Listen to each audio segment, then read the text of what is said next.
السلام علیکم ناظرین، میں حکیم افتخار طالب، امید ہے آپ خیریت سے ہوں گے۔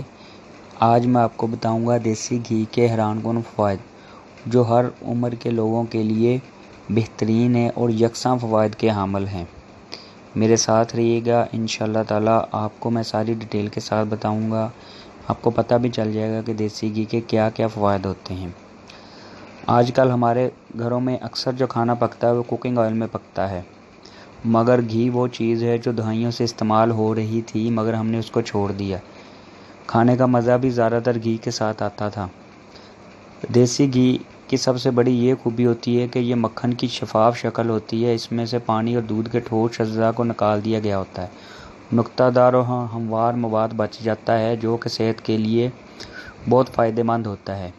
اگر آپ کو قبض کی شکایت ہے اور قبض کے مسئلے سے دو چار ہیں تو سونے سے پہلے 2 چائے کے چمچ گھی کو گرم دودھ میں ملا کر پی لیں، جو کہ قبض سے نجات دلانے میں بہت مددگار ہے۔ پرانی سے پرانی قبض بھی اس سے ٹھیک ہو جاتی ہے۔ یہ آزمایا ہوا ٹوٹکا ہے، اس سے انشاءاللہ تعالیٰ آپ کو لازمی فائدہ ہوگا۔ اسی طرح اگر آپ کی توند نکلی ہوئی ہے، مطلب پیٹ نکلا ہوا ہے، تو چربی کو پگھلانے میں، چربی کم کرنے میں بھی یہ بہترین ہے، مددگار ہے۔ اس میں اومیگا 6 ہوتا ہے، فیٹی ایسڈ ہوتے ہیں جو چربی کو پگھلاتے ہیں، اس کے حجم کو کم کرتے ہیں، توند سے نجات ملتی ہے۔ اس لیے آپ اس کھانے میں بھی اس کو استعمال کر سکتے ہیں، جس سے آپ کو توند اندر چلی جائے، وہ پیٹ اندر چلا جائے گا اور آپ کی فٹنس ٹھیک ہو جائے گی۔ اور دوسرے لفظوں میں آپ کو بتاتا چلوں کہ یہ وٹامن کا خزانہ ہے۔